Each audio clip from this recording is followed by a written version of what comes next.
تمہاری عورتیں تمہارے لیے بمنزلہ کھیت کے ہیں. حرث عربی میں کھیت کو کہتے ہیں. تو بمنزلہ کھیت کے ہیں. جیسے بیج ڈالا جاتا ہے کھیت میں اور اس سے پیداوار بڑھتی ہے, تو عورت کی جو ایک حیثیت ہے, نیچر نے جو اس کی ایک حیثیت متعین کی ہے, وہ بھی ایک نسل بڑھانے کا ذریعہ ہے, جس میں مرد کا جو اسپم ہے وہ بطور بیج کے ہے اور جو اولاد ہے وہ ایک پیداوار کی طرح ہے. تو اللہ نے یہ یاد رکھیں, اس آیت کو نا بہت سارے غیر مسلموں نے عورت کے خلاف بہت نیگیٹیوٹی پھیلائی ہے کہ دیکھو اسلام عورت کی توہین کرتا ہے, اس کو کھیتی سے تعبیر کرتا ہے. تو کچھ لفظ کسی اور زبان میں جب وہ جاتے ہیں نا تو وہ توہین کا معنی دیتے ہیں. عربی میں جو حرث کا معنی ہے یہ تعظیم کے لیے ہے, توہین کے لیے نہیں ہے. اردو میں جو کھیتی کا معنی ہے وہ توہین کے لیے استعمال ہوتا ہے. کھیتی یعنی جو پاؤں میں روندی ڈالنے والی اور زمین جو ہے نا پاؤں میں گویا روندی اس کو روندا جا رہا ہے. تو اس لیے اس کا اردو میں بالکل اسی طرح جو لوگ ترجمہ کر دیتے ہیں کہ عورتیں تمہاری کھیتیاں ہیں, تو یہ ترجمہ میرا خیال ہے اس لیے درست نہیں ہے کہ اردو میں اس کا مفہوم ہی چینج ہو جاتا ہے. یعنی گویا ایک عزت کے لیے جو لفظ اللہ نے استعمال کیا وہ ذلت کا ذریعہ بن جاتا ہے. تو اس لیے کسی بھی زبان میں جب ہم کسی بھی لفظ کا ترجمہ کرتے ہیں تو اس زبان کے ہمیں محاوروں کو دیکھنا چاہیے کہ اس زبان میں یہ لفظ کس معنی میں استعمال ہو رہا ہے. مثال کے طور پر ہو سکتا ہے کتا کا لفظ کسی زبان میں وفاداری کے لیے استعمال ہوتا ہو, کسی کو لوگ ڈاگ کہتے ہو تو اس کا مقصد ہوتا ہے وفادار انسان ہے, لیکن ہمارے ہاں اردو میں گالی ہے وہ, اور آپ بولیں کہ بھئی وہ فلاں قوم ڈاگ کہتی ہے تو ہم کتا کہیں گے, تو آپ جب اس کا ترجمہ اردو میں کریں گے تو کتے سے نہیں کر سکتے. تو اسی طرح یہ عربی کا جو لفظ ہے اس میں بھی یہ چیز غور یعنی ملحوظ رہنی چاہیے. تو اس لیے اس کا ترجمہ کیا جائے گا تمہاری عورتیں تمہارے لیے پیداوار بڑھانے کا ذریعہ ہیں, نسل بڑھانے کا ذریعہ ہیں.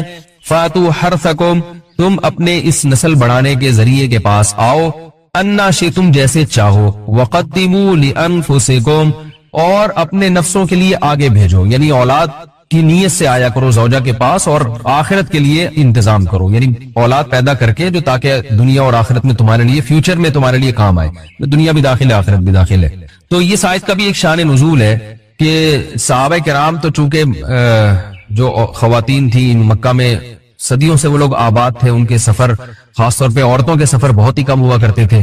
تو جب ہجرت ہوئی ہے اور جو ہے نا ہجرت کر کے بہت ساری صحابیات مدینہ آئی ہیں, تو مدینہ میں ان کے نکاح دوسری قوموں میں ہوئے, پھر انصار صحابہ سے بھی ہوئے. تو چونکہ تقویٰ تھا ان خواتین میں, للہیت تھی, تو بعض جگہ ایسے واقعات ہوئے کہ میاں بیوی کے جو آپس کا ریلیشن ہوتا ہے, ظاہر ہے وہ ہر قوم میں اور ہر جو ہے نا شخص کا مزاج دوسرے سے مختلف ہوتا ہے. تو بعض مردوں نے اس طرح سے اپنی زوجات کے ساتھ ہم بستری کی کہ ان خواتین کو پھر اشکال ہوا کہ پتہ نہیں اس طرح سے ہم بستری کرنا جائز بھی ہے یا نہیں ہے. تو انہوں نے نبی صلی اللہ علیہ وسلم سے یہ مسئلہ پوچھا کہ یا رسول اللہ, ہمارے شوہر ہمارے پاس اس طرح سے آتے ہیں تو کیا یہ جائز ہے یا نہیں. تو ان کے سوال کو بھی مبہم رکھا گیا اور قرآن نے اس کے جواب کو بھی کنایتاً بیان کیا, کیونکہ مسئلہ بظاہر حیا کے خلاف ہے. تو قرآن جب بھی کوئی ایسی بات ہوتی ہے تو اشارتاً کنایتاً اس کا تذکرہ کر دیتا ہے تاکہ مسئلہ بھی واضح ہو جائے, کیونکہ ظاہر ہے اس کی ضرورت تو قیامت تک آنے والے انسانوں کو پڑ سکتی ہے نا. یہ تو ہر میاں بیوی کا اپنا ایک ذاتی مسئلہ ہوتا ہے کہ ہمیں کس طرح سے پرمیشن ہے, کس طرح سے پرمیشن نہیں ہے. تو اللہ تعالیٰ نے بھی اشارتاً ہی اس حکم کو قرآن میں بیان کر دیا. قرآن میں اس لیے بیان کیا کہ تاکہ اس میں کوئی اجتہادی اختلاف کی گنجائش نہ رہے. تو اللہ نے قرآن مجید میں بیان کیا, فرمایا نساؤکم حرث لکم, تمہاری جو ازواج ہیں, تمہاری جو بیویاں ہیں, وہ تمہارے لیے بمنزلہ کھیت ہیں. کھیت کا مطلب کیا ہوتا ہے؟ پیداوار بڑھانے کا ذریعہ. تو اس میں سب سے پہلا مسئلہ تو قرآن نے یہ بیان کر دیا کہ زوجہ سے جو ہم مستری ہے وہ صرف اسی راستے میں جائز ہے جس سے اولاد ہوتی ہے, کیونکہ عورت کو اللہ نے بنایا ہے نسل بڑھانے کے لیے. تو کوئی بھی ایسا ہم مستری کا طریقہ اختیار کرنا جو نسل بڑھانے کا ذریعہ نہ ہو, یعنی وہ نیچرل نہ ہو, تو وہ حرام ہے. تو اس میں اللہ نے یہ حکم دے دیا. تو اس سے صاف یعنی حدیث سے بھی پتہ چلتا ہے اور تمام فقہاء کا اجماع بھی ہے اس آیت کی روشنی میں کہ مسئلہ تھوڑا حیا کے خلاف ہے, لیکن میرا خیال ہے بتانا ضروری ہے کہ پچھلے راستے سے عورت سے ہم بستری کرنا بالکل حرام ہے, ناجائز. اور نبی صلی اللہ علیہ وسلم کی اس پہ بہت شدید لعنت ہے, بہت شدید وعید ہے. تو یہ بالکل اللیگل ہے اسلام میں کہ عورت کے پچھلے راستے سے اس سے ہم بستری کی جائے. جو لوگ لڑکوں سے بدفعلی کے عادی ہوتے ہیں ان کو یہ ایک چسکا لگ جاتا ہے, تو یہ حرام ہے, ناجائز ہے, کیونکہ اللہ نے بتا دیا کہ یہ تمہارے لیے بمنزلہ کھیت کے ہیں. تو اس میں قرآن نے وہ جو سوال تھا نا اس کی طرف اشارتاً جواب دے دیا اور آگے فرمایا فاتو حرثکم, تم اپنے کھیت کے پاس آؤ, یعنی پیداوار بڑھانے کا جو ذریعہ ہے اس جگہ کی طرف آؤ, انا شئتم جیسے چاہو. یعنی باقی جس طرح سے تم چاہو زوجہ سے ہم بستری کر سکتے ہو، اس میں کوئی خاص طریقہ متعین نہیں ہے. میاں بیوی کا ایک دوسرے سے کوئی پردہ نہیں ہے. ہن لباس لکم وانتم لباس لہن، یہ دونوں ایک دوسرے کے لیے لباس ہیں. تو اس میں طریقہ کار کوئی بھی ہو سکتا ہے، کسی بھی طرح سے کرنا چاہو ایک دوسرے سے لطف اندوز ہو سکتے ہو. لیکن فاتو حرسکم، آنا موضع حرس میں ہے. حرس کا مطلب وہ اس جگہ کی طرف آنا ہے جہاں سے نسل بڑھتی ہے، کسی اور راستے کی طرف. اس سے صاف طور پر جو ہے نا وہ جو فاسق فاجر لوگوں کی جو برائی ہے، جو لڑکوں سے بدفعلی کے نتیجے میں پیدا ہوتی ہے، اس کا اللہ نے قلعہ کر دیا کہ اس کی اسلام میں بالکل اجازت نہیں ہے. باقی طریقہ کار کیا ہوگا یہ تمہارے اوپر، اس کی اللہ نے تمہیں اجازت دی ہے. وَقَدِّمُوا لِأَنفُسِكُمْ، اور چونکہ بار بار حرس کا تذکرہ ہو رہا ہے کہ نسل بڑھانے کا، اس لیے اللہ نے فرمایا کہ قدموا لانفسکم، اپنی ذات کے لیے فیوچر میں انتظام کرو. قدموا کا مطلب آگے بھیجو اپنی ذات کے لیے سرمایہ. کیا مطلب؟ کہ جب زوجہ سے ہم مستری کرو تو نیت اولاد کی ہونی چاہیے، تاکہ وہ اولاد دنیا میں بھی اور آخرت میں بھی تمہارے لیے ذخیرہ بن جائے. تو یہ نسل بڑھانے کی بہت زبردست ترغیب ہے اس آیت. اور اس آیت میں اللہ نے عورت کا کہ بہت ساری ذمہ داریوں میں سے ایک بڑی ذمہ داری کا بھی بیان بتا دیا کہ عورت کو اللہ نے بنایا ہے. یہ جو مرد اور عورت کا جو فرق رکھا ہے نا، اس فرق کی بڑی وجہ یہی ہے کہ مرد کے اسپرم کو اللہ نے بیج کے طور پہ پیدا کیا ہے اور عورت کو اللہ نے زمین کے طور پہ. تو بیج اور زمین کے ملاپ کا بنیادی مقصد ہی نسل بڑھانا، پیداوار بڑھانا ہوتا ہے، نہ یہ کہ نسل روکنا. آج فیملی پلاننگ والوں نے اس آیت کی دھجیاں اڑا دی ہیں اور جو پوری دنیا میں ایک بےہودہ قسم کی تحریک چل رہی ہے، یہ آیت بالکل اس کی نفی کر رہی ہے. اس لیے اللہ نے فرمایا، اور اچھا اللہ نے اس کا بھی جواب دے دیا کہ جو فیملی پلاننگ والے کہتے ہیں نا نسل بڑھنے سے تمہارا نقصان ہوگا، خرچے بڑھ جائیں گے، تو اللہ فرماتا ہے قدموا لانفسکم، تمہارا فیوچر بن جائے گا، سنور جائے گا. کیونکہ اولاد پہ اتنی انویسٹمنٹ نہیں ہوتی جتنا اس کا آؤٹ پٹ ہوتا ہے. ان پٹ کم ہے، آؤٹ پٹ زیادہ ہے. انویسٹمنٹ کم ہے، اس کے جو پروفٹ ہے وہ زیادہ ہے، دنیا میں بھی اور آخرت میں بھی. تو اللہ نے فرمایا اپنے نفس کے لیے، فیوچر کے لیے انتظام کرو، بڑھاپے کے لیے انتظام کرو. تمہارے بیٹے ہوں گے، بیٹیاں ہوں گی، پوتے ہوں گے، نواسے ہوں گے، بہویں ہوں گی. یہ دنیا کا مستقبل اور آخرت کا مستقبل کیا ہے، جو عبداللہ بن عمر رضی اللہ تعالیٰ عنہ نے جب نکاح کا ارادہ ترک کیا تو آپ کی جو ہمشیرہ تھی حضرت حفصہ، انہوں نے فرمایا کہ نکاح کرو، تمہارے اولاد ہوگی، دنیا سے جاؤ گے تو تمہارے لیے دعائیں مانگے گی. یہ چیز بھی انگریزی فلموں سے اور فحش فلموں سے ہماری نئی نسل میں بہت تیزی سے سرایت کر رہی ہے، اور لوگ اس بارے میں علماء سے بہت زیادہ مسائل پوچھتے ہیں، خواتین بھی پوچھتی ہیں جو اس میں مبتلا ہیں. تو اس کا بھی مسئلہ یاد رکھیں کہ اللہ تعالیٰ نے حالت حیض میں زوجہ سے ہم بستری کو حرام قرار دیا کیونکہ اس میں گندگی ہے. باپ دیکھیں کہ وہ گندگی اس درجے کی نہیں ہے جتنی اورل سیکس میں گندگی ہوتی. اگر اس میں ڈسچارج ہو جائے بندہ، انسان جو بستری کرنے والا ہے زوجہ سے، وہ منہ میں ڈسچارج ہو جائے تو آپ سوچیں کہ اللہ تعالیٰ شرمگاہ کو گندگی سے بچا رہے ہیں، جس کی وجہ سے حیض کی حالت میں ہم بستری کو حرام قرار دیا. تو منہ جس سے انسان کھانا کھاتا ہے، جس سے کلمہ پڑتا ہے، اور جو انسان کے جسم میں سب سے اشرف عضو ہے، سب سے زیادہ معزز اور مکرم عضو ہے، اس میں ایسی گندگی کو ڈالنا کہاں سے جائز ہو سکتا ہے، کہاں سے حلال ہو سکتا ہے؟ تو آج بعض متجدد قسم کے لوگ جو ہے نا اس کو حلال قرار دے رہے ہیں، تو یہ بالکل غلط ہے. تو یہ بات خوب ذہن میں رکھیں کہ اورل سیکس کے ذریعے اپنی خواہش کو پورا کرنا اس طور پر کہ ڈسچارج ہو جائے انسان عورت کے منہ میں، بیوی کے منہ میں، یہ بالکل حرام ہے، بالکل ناجائز ہے. کیونکہ منی ایک غلیظ اور ناپاک اور گندگی ہے اور ناپاک اور نجس چیز ہے. بعض حضرات یہ کہتے ہیں کہ منی پاک ہے، مگر یاد رکھیں منی کے پاک ہونے کے دلائل مضبوط نہیں ہے، منی کے ناپاک ہونے کے دلائل بہت مضبوط ہیں. سب سے پہلی دلیل قرآن مجید میں آتا ہے الم نخلقکم من ماء مہین، ہم نے تمہیں غلیظ اور پلید پانی سے پیدا کیا، ذلیل پانی سے پیدا کیا ہے. تو اس میں بھی اشارہ ہے کہ منی ناپاک چیز ہے.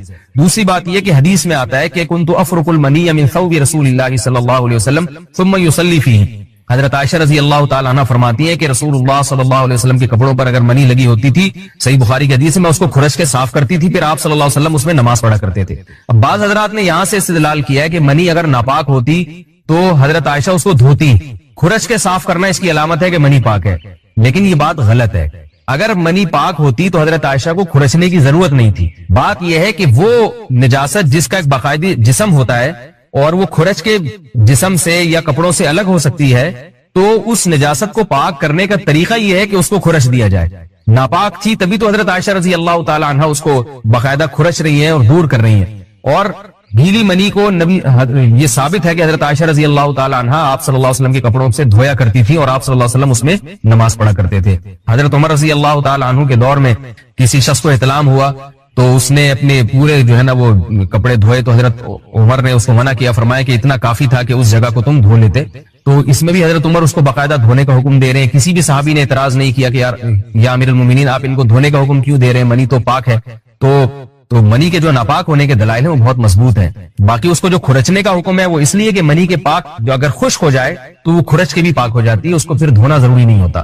اس کی مثال ایسے جیسے حدیث میں آتا ہے, صحابہ کرام فرماتے ہیں کہ ہمارے تلواروں میں دشمن کا خون لگا ہوتا تھا تو ہم اس کو زمین پہ اچھی طرح رگڑ کے اسی کو لٹکا کے نماز پڑھتے تھے. دیکھیں خون بھی ایسی چیز ہے کہ جو سوکھنے کے بعد اس کی ایک پاپڑی سی جم جاتی ہے, تو حالانکہ خون کو بھی ناپاک مانا جاتا ہے, جمہور علماء کے ہاں خون ناپاک چیز ہے, لیکن صحابی کیا کر رہے ہیں, اس کو رگڑ کے زمین پہ اور خشک جو اس کو اچھی طرح رگڑ کے جب اس کا اثر زائل ہو گیا تو اسی کو لٹکا کے نماز پڑھ رہے ہیں. تو جیسے خون ناپاک ہونے کے باوجود رگڑنے سے پاک ہو جاتا ہے, اگر کسی ایسی چیز پہ لگا ہو جو لوہے یا ایسی سخت چیز پہ, تو ایسے ہی منی اگر کپڑوں پہ لگی ہو خشک ہو جائے تو اس کو اچھی طرح جب خرش دیا جائے تو وہ پاک ہو جاتی ہے. لیکن اس سے یہ ثابت نہیں ہوتا کہ منی ناپاک پہلے سے ہی پاک ہے. ایک اور دلیل منی کے ناپاک ہونے کی یہ ہے کہ جو مدی ہے, ٹرانسپیرنٹ پانی جو مرد کے جسم سے نکلتا ہے, وہ اگر جسم سے نکل جائے تو غسل فرض ہو جاتا ہے, وضو فرض ہو جاتا ہے, اور منی نکل جائے تو غسل فرض ہوتا ہے. اب یہ کیسی بات ہے کہ مدی کے نکلنے سے جس سے وضو فرض ہو رہا ہے وہ تو ناپاک ہے, اور منی نکلنے سے جب غسل فرض ہو رہا ہے بڑی والی طہارت, اس کو ہم پاک قرار دیں. اس لیے امام ابو حنیفہ رحمہ اللہ تعالیٰ کا مذہب منی کے بارے میں کہ یہ نجاست غلیظہ ہے, اور امام مالک کا بھی یہی مذہب ہے.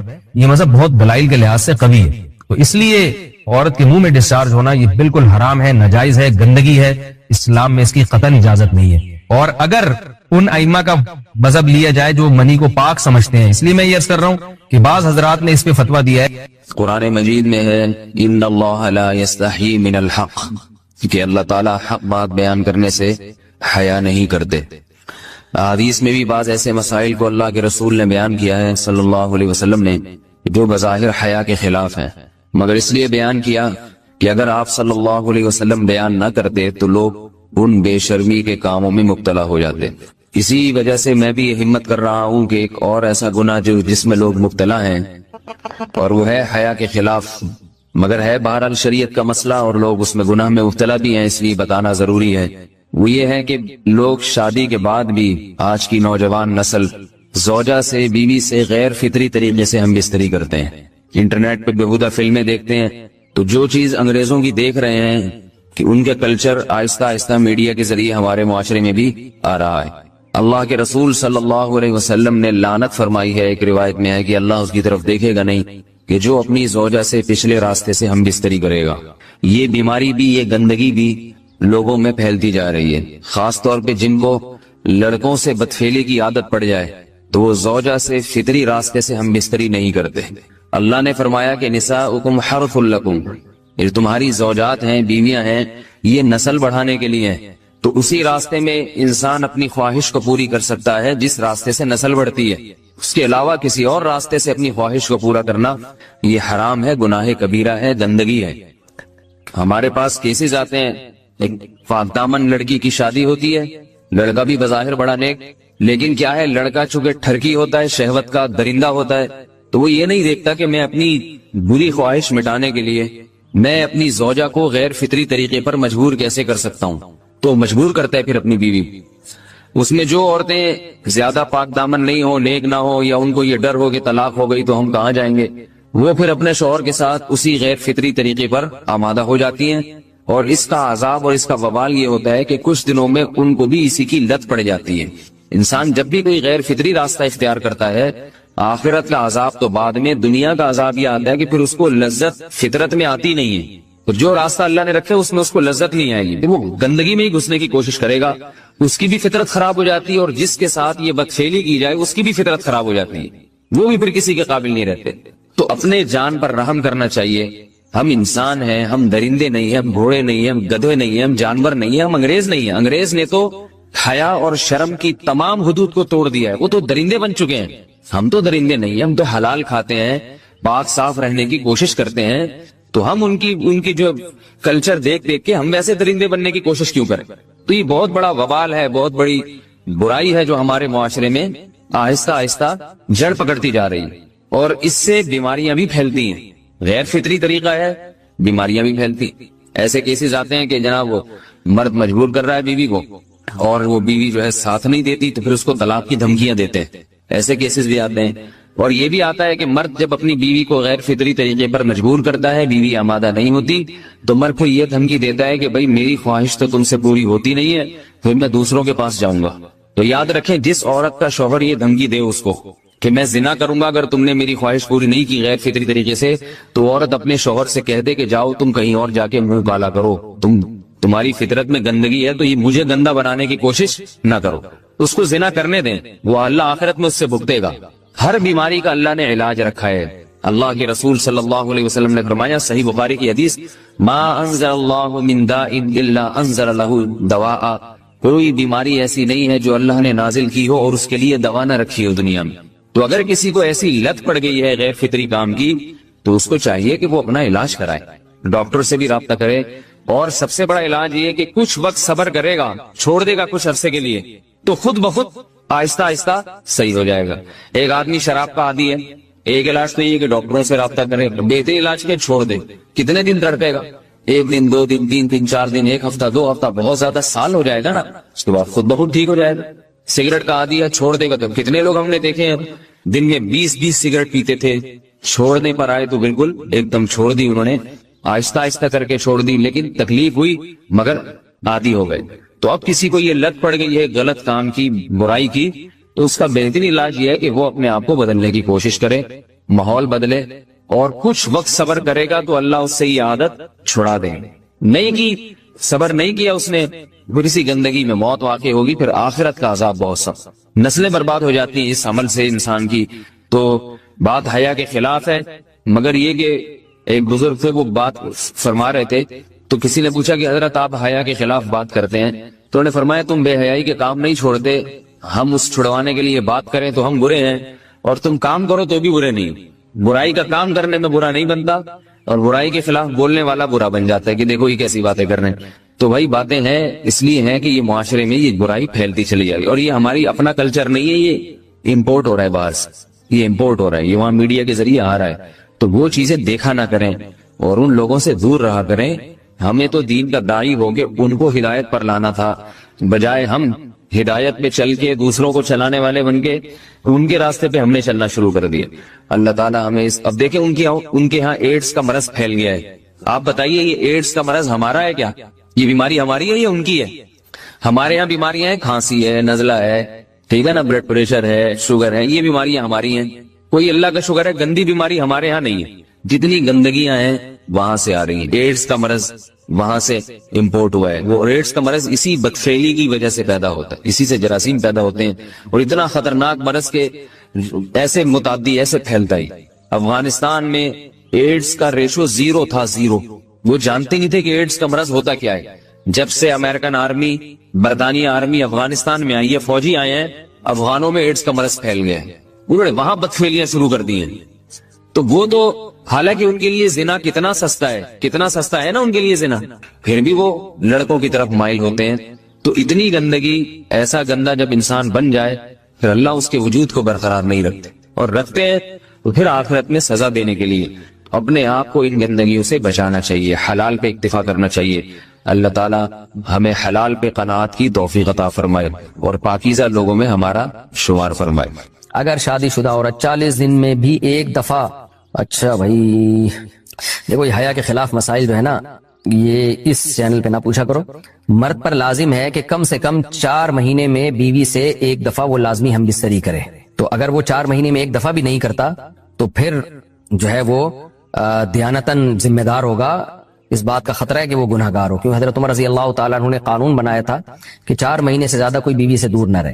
موت, زندگی, بیماریاں, خوشیاں, یہ سب ہماری لائف کا حصہ ہیں. ان کو بہت زیادہ ویلیو نہیں دینی چاہیے. زندگی کی پوری کوشش کرنی چاہیے کہ ہم زندہ رہیں, اللہ کی بہت بڑی نعمت ہے, لیکن تیار ہر وقت موت کے لیے رہنا چاہیے. انسان کسی بھی ٹائم کوئی بھی کبھی بھی مر سکتا ہے. بس یہ اپنے بارے میں بھی عقیدہ رکھ کے بیٹھ جائیں. جب قبرستان سے گزرے جانے نا تو تھوڑی دیر ٹھہر جایا کریں وہاں پہ, مردوں کو دیکھیں, اندھیروں کو دیکھیں. قبرستان رات میں جانے میں زیادہ عبرت ہوتی ہے. کل ایک صاحب کہنے لگے میں قبرستان سے گزر رہا تھا رات کو, مجھے تو بڑا خوف آیا. میں نے کہا یہ تو کچھ بھی نہیں ہے بھائی, یہ اندر کی جو پوزیشن ہے نا وہ اس سے بولو بھائی, اوپر جو تمہیں خوف آ رہا ہے تو کچھ بھی نہیں ہے. اصل تو پروگرام کہاں ہو رہا ہے, جو ڈرونے ہو رہے ہیں نا پروگرام وہ اندر ہو رہے ہیں. اور جو قبر کھول کے دیکھو نا تو اس میں کہہ رہے ہاں وہ مجھے کہہ رہے تھے کہ مجھے ہڈی نظر آئی اتنی بڑی گھٹنے کی, ٹانگ کی, ایک انسان کی نا قبرستان میں یہی والا. تو وہ کہنے لگے یار یہ ہڈی نا پوری اس کی, یہ گھٹنے سے لے کے نیچے تک. تو میں نے اور ڈرا دیا, رمضان تھا, ہم نے کہا بھی تھوڑا سا خوف کا ہے, ہم نے اور ڈرا دیا اس کو. ہم نے کہا دیکھ لو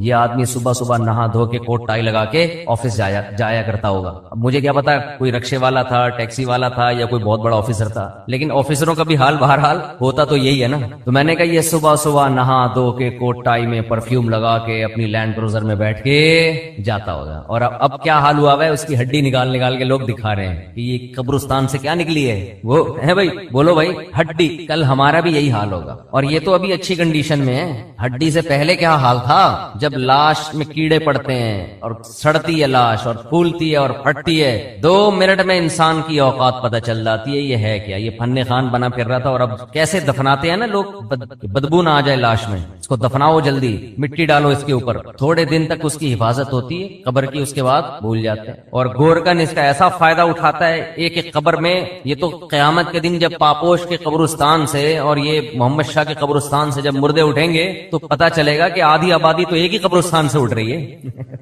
ایک ایک قبر سے 25-25 لوگ نکل رہے ہیں. ایک ایک قبر میں جو ہے نا گورکن کئی مردوں کو ڈال رہا ہے. وہ بھی پریشان ہے کہ یار اتنے مردے کدھر ٹھکانے لگاؤں میں. تو یہ حال ہے انسان کا, ہڈیاں نکل رہی ہیں, لاش کسی کے کوئی انگلی نکل آئے گی اندر سے, کیسا حال ہوتا ہے. اور یہ غنیمت ہے. لیکن اس قبر کے اندر ایک برزخ کی قبر ہے. جیسے جب آپ سوتے ہو, آرام کرتے ہو, ایک آپ کی وہ کنڈیشن ہوتی ہے جو آپ بستر پہ لیٹے ہوئے ہو, ایک وہ کیفیت ہوتی ہے جو آپ پر سونے کی حالت میں گزر رہی ہوتی ہے. وہ کیفیت زیادہ عجیب ہے اس کیفیت سے جو آپ کو نظر آ رہی ہے. قرآن کہتا ہے فرعون کی ایک لاش وہ ہے جو تمہیں عجائب گھر میں نظر آ رہی ہے, وہ بھی عبرت کی بات ہے. لیکن ایک عالم برزخ میں فرعون پہ جو گزر رہی ہے نا, وہ چیز تمہیں نظر نہیں آ رہی, وہ اس سے بہت زیادہ خطرناک ہے. النار یعرضون علیہا غدوا وعشیا, وہ آگ ہے جس پر فرعون کو صبح اور شام جلایا جاتا ہے. وہ جلنے والا منظر مجھے اور آپ کو نظر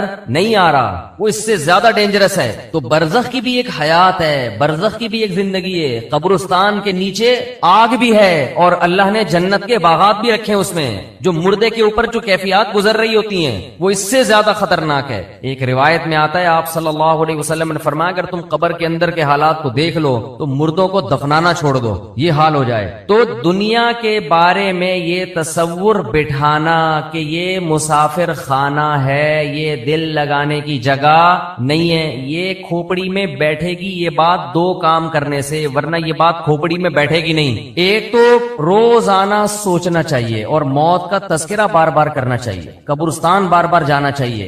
اس عمل سے انسان کو یہ احساس ہوتا ہے کہ میں دنیا میں رہنے کے لیے نہیں آیا. نبی صلی اللہ علیہ وسلم نے فرمایا کنت نہیتکم عن زیارت القبور فزورها فانها تذکر الاخرہ, میں نے تمہیں قبرستان کی زیارت سے منع کیا تھا. لوگ پہلے بدعتیں کرتے تھے, وہاں شرک ہوتا تھا. فرمایا اب تمہیں اجازت دے رہا ہوں اس لیے کہ قبرستان جانے سے آخرت کی یاد تازہ ہوتی ہے, احساس ہوتا ہے کہ کل ہم نے بھی لیٹنا ہے یہاں. دوسرا کام جس سے دنیا کی محبت کم ہوتی ہے وہ ہے اللہ کی راہ میں مال خرچ کرنا, خرچ کرنے کا جذبہ پیدا کرنا چاہیے. الذین ينفقون اموالهم ابتغاء مرضات اللہ وتثبیتا من انفسهم, سورہ آل عمران میں اللہ کا ارشاد فرمایا کہ نیک بندے اللہ کی راہ میں مال خرچ کرتے ہیں 2 کاموں کی وجہ سے, ایک اللہ کو راضی کرنے کے لیے, وتثبیتا من انفسهم, اور ایک اپنے آپ کو دین پر مضبوط کرنے کے لیے, اپنے دل سے دنیا کی دولت کی محبت نکالنے کے لیے. یہ جو نوٹ ہوتے ہیں نا, نوٹ کڑک کڑک, پہلے زمانے میں صوفیاء کرام اپنے مریدوں کے دل سے دنیا کی محبت نکالنے کے لیے ان سے نوٹوں کو جلوایا کرتے تھے. اب آپ نہ جلائیں, یہ ٹھیک عمل نہیں ہے. پہلے ایسا علاج ہوتا تھا جی، جلائیں گے بھی نہیں صحیح، تو وہ ایسے جلواتے تھے ہمارے حضرت، پورا وہ بتایا کرتے تھے نا کہ جیسے 5000 کا کڑک نوٹ لیا، اب جان اٹکی بھی ہے نا اس 5000 کے نوٹ، تو ادھر سے آگ لگائی نا کنارے سے، آہستہ آہستہ، ایک دم سے نہیں جلا دیا، آہستہ آہستہ جل رہا ہے، اور اس کو جلتے ہوا دیکھیں تو وہ ادھر جلے گا، ادھر اندر سے کیا جلے گا؟ دل، تو جب دل اندر سے جلے گا نا تو جلنے سے جراثیم آپ کو پتا ہے کیا ہو جاتے ہیں، تو دل کے اندر جتنے وہ نوٹوں کی محبت کے جراثیم تھے اور محبت کے جو گٹر ابل رہے تھے وہ آہستہ آہستہ ختم۔ یہ کام آپ نہ کریں، یہ جائز بھی نہیں ہے، لیکن پہلے بعض صوفیہ کرام یہ کروایا کرتے تھے تاکہ اس کے، وہ پہلے پتہ ہے کیسے اصلاح ہوتی تھی، مرید کو دیکھتے تھے اس کمبخت کی بیماری ہے کیا، شیخ ٹریس کرتا، آبزرو کرتا تھا کہ اس میں مسئلہ ہے کیا، وہ کہتے تھے یہ نماز تو پڑھتا ہے، یہ جناب رشتہ داروں سے بھی اچھا سلوک کرتا ہے، سب کچھ ٹھیک ہے، لیکن اس کے اندر فالٹ یہ کہ یہ نوٹوں سے بہت زیادہ محبت کر کے بیٹھا ہوا ہے، اس کو پیسوں کا نقصان برداشت نہیں ہوتا۔ پھر شیخ اور مرشد یہ کرتے تھے اس کے دل سے پیسے کی محبت نکلواؤ۔ اب تو بہت سے شیخ، سب نہیں، اچھے تو ہر جگہ ہیں، بہت سے شیخوں کے دل میں جتنی پیسوں کی محبت ہوتی اتنی تو مریدوں کے دل میں نہیں ہوتی، اور شیخ اپنے مرید کی جیب پہ نظر رکھ کے بیٹھا ہوتا ہے، کمبخت نے 6 سال ہو گئے آج تک ہدیے کے نام پہ 1 روپیہ بھی نہیں دیا ہے۔ آج خرچ کرنے کے جو فضائل بیان کیے جاتے ہیں اس کا مطلب ہوتا ہے مجھے دو، صحیح ہے نا؟ کیا مطلب ہوتا ہے؟ جب بڑا بھائی چھوٹے کو سمجھا رہا ہو یا چھوٹے بڑا کو سمجھا رہا ہو کہ اسلام میں خرچ کرنے کی بہت فضیلت ہوتی ہے، اس کا مطلب ہے مجھے پیسے دو، اس کا مطلب کیا ہوتا ہے؟ مجھے پیسے۔ بیوی شوہر کو جب سمجھا رہی ہوتی ہے کہ انسان کو سخی ہونا چاہیے، کھلا ہاتھ ہونا چاہیے، اس کا مطلب پیسے نکالو۔ شوہر بیوی کو جب سمجھا رہا ہو قناعت اسلام میں بہت زبردست چیز ہے، اتنا مت ہاتھ پھیلاؤ کہ کل قرضہ لو، اس کا مطلب ہوتا ہے مجھ سے پیسے مت مانگو، 5 روپے بھی نہیں دوں گا میں تمہیں۔ تبھی تو نصیحت کا اثر نہیں ہوتا نا، کیا خیال ہے بھائی؟ نصیحت کا اثر ہی نہیں ہوتا۔ اپنے لیے سخاوت ہونی چاہیے، دوسرے کے لیے قناعت ہونی چاہیے۔ ہمارے ہاں معاملہ کیا چل رہا ہے؟ الٹا۔ تو قرآن کہتا ہے کہ ہمارے نیک بندے اللہ کی راہ میں مال خرچ کرتے رہتے ہیں، تثبیتا من انفسہم، اپنے نفس کی اصلاح کے لیے، اپنے دل سے دولت کی محبت نکالنے کے لیے، اپنے اوپر بھی خرچ کریں، اپنے رشتہ داروں پہ بھی۔ سب سے پہلا حق کس کا ہے؟ رشتہ داروں کا۔ آج اپنے اوپر خرچ کرنے کے لیے تیار نہیں ہے، حیرت اس پر ہوتی ہے، کنجوسی کی انتہا ہے یا نہیں ہے؟ پھر جو اپنے اوپر خرچ کرتے ہیں لوگ ان پہ انگلیاں اٹھا رہے ہوتے ہیں، اس کے پاس گاڑی کہاں سے آئی، اس کے پاس یہ کپڑے کہاں سے آئے، یہ کہاں سے آیا، وہ کہاں سے آیا۔ بھائی ہر آدمی تو ضروری نہیں کہ کنجوس ہونا، بعض لوگوں کو اللہ دیتا ہے تو وہ خرچ کرتے ہیں۔ آج اپنے اوپر خرچ کرنا بھی ایک مصیبت بن گیا ہے۔ عربی میں 2 لفظ استعمال ہوتے ہیں، ایک ہوتا ہے شحیح اور ایک ہوتا ہے بخیل۔ بخیل کہتے ہیں جس کی جیب سے دوسرے کے لیے روکڑا نہ نکلے، اور شحیح کہتے ہیں اپنے لیے بھی نہیں پیسے نکلتے، وہ چائنا والوں کی طرح قبر میں لے کے جاتا ہے۔ وہ ملیشیا میں قبرستان ہے، وہاں کروڑ پتی لوگ جب دفن ہوتے ہیں تو دیگوں میں اپنے ساتھ پیسہ لے کے قبر میں جاتے ہیں۔ آپ یوٹیوب پہ دیکھ لیں، ایسی بہت سی ویڈیو ہیں کہ پورے سونے چاندی کے ساتھ دفن ہوئے ہیں، بہت ایسی۔ ہمیں ہمارے نبی نے فرمایا صلی اللہ علیہ وسلم، دنیا مسافر خانہ ہے، میری مثال اس سوار کی طرح ہے، کراکب استظل تحت شجرہ، ایک مسافر سفر کرتے کرتے درخت کے نیچے لیٹ گیا ہو تھوڑی دیر سستانے کے لیے، آرام کے لیے، اس کے بعد اس نے موو کرنا ہے یہاں سے۔ بھائی ہم کروڑوں سال سے نہیں تھے، لاکھوں کروڑ، یہ دنیا بنے ہوئے تو پتہ نہیں کروڑوں سال ہو گئے، آدم علیہ السلام کو آئے ہوئے ہزاروں سال، نوح علیہ السلام 950 سال تو خالی تبلیغ کی ہے انہوں نے۔ ہماری اوقات کیا ہے؟ جمعہ 8 دن ہوئے ہم لوگ کو دنیا میں آئے ہوئے، اور جانے میں بھی تھوڑے دن رہ گئے ہیں، بس گھبرائے نہیں، آپ نے گھبرانا نہیں ہے۔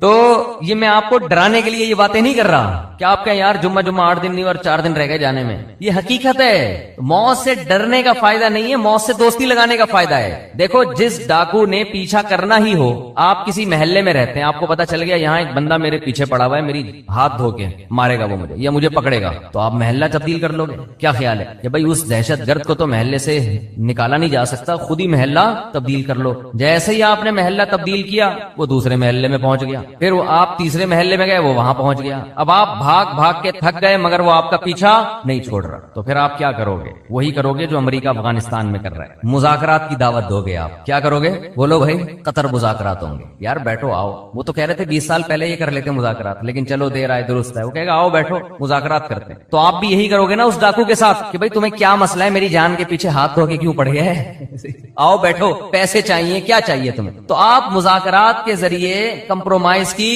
بولو کوشش کرو گے کہ یار اس سے جان چھڑانا مشکل نہیں ہے، فل ٹینشن ہے یہ آدمی، بیٹھ کے کچھ ٹاک شاک کر کے کچھ باتیں کر کے کچھ دوستی لگاتے ہیں، دشمنی ختم کرتے ہیں، آخری نتیجہ یہ نکلے گا کہ نہیں نکلے گا؟ تو قرآن کہہ رہے کوئی عام ڈاکو تمہارے پیچھے کیا لگے گا، اینما تکونوا یدرککم الموت، موت جیسے تمہارا پیچھا کر رہی ہے نا، پیسے دنیا میں پولیس کسی کا پیچھا نہیں کرتی، سمجھ رہے ہیں؟